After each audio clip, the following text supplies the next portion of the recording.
Reading of the day from the book of Genesis, Gen 8:6-13.20-22. After 40 days, Noah opened the window he had made in the ark and sent out a raven. It flew back and forth until the waters were dried up from the earth. Then Noah sent out a dove to see if the waters had subsided from the ground. But the dove could not find a place to rest its foot, so it returned to him into the ark, for there was water on all the earth. So he reached out his hand and took it and brought it back to himself into the ark. He waited another 7 days and again sent out the dove from the ark. When the dove returned to him in the evening, behold, in its beak was a fresh olive leaf. Noah knew that the waters had subsided from the earth. He waited another 7 days and then sent out the dove. It did not return to him again. In the 601st year of Noah's life, in the first month, on the first day of the month, the waters were dried up from the earth. Noah removed the covering of the ark, and behold, the face of the ground was dry. Then Noah built an altar to the Lord, and he took of every clean animal and of every clean bird, and offered burnt offerings on the altar. And when the Lord smelled the pleasing odor, he said in his heart, "Never again will I curse the ground because of man, for every intention of the heart of man is evil from his youth. Neither will I ever again destroy every living thing as I have done. As long as the earth remains, seed time and harvest, cold and heat, summer and winter, day and night will not cease."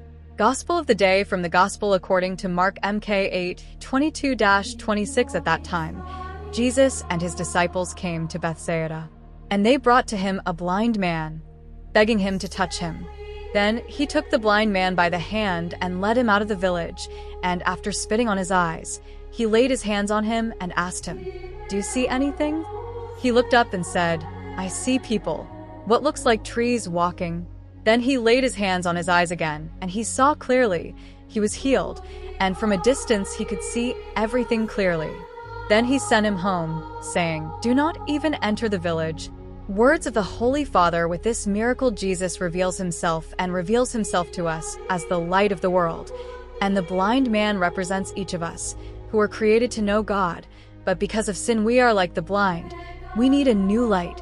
We all need a new light, that of faith, which Jesus gave us.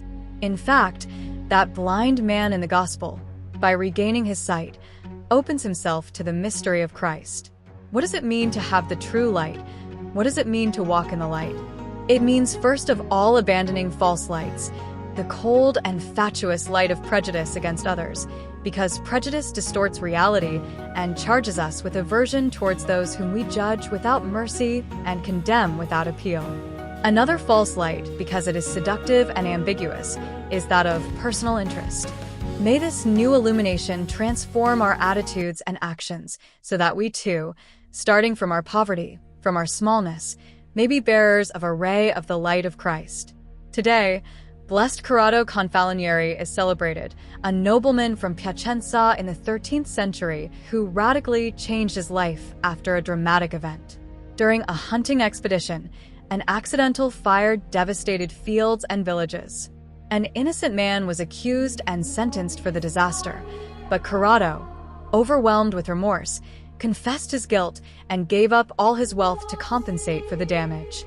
Abandoning his worldly life, he withdrew into hermitage, dedicating himself to prayer and penance.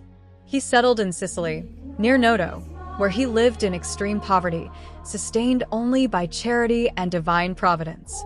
His example of humility and trust in God attracted many faithful who sought him for guidance and spiritual comfort. He passed away in the odor of sanctity, venerated for his deep spirituality and spirit of sacrifice. Even today, those seeking to strengthen their faith and find solace in hardships turn to him with confidence.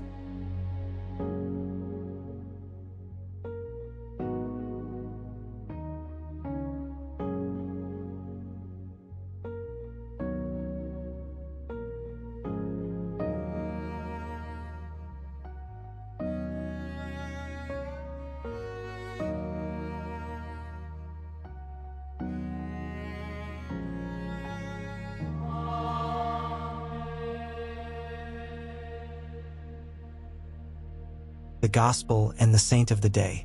If you wish to continue exploring spirituality and Christian history, don't forget to subscribe to the channel and turn on notifications so you don't miss the upcoming videos. May the peace and blessing of the Lord be with you always.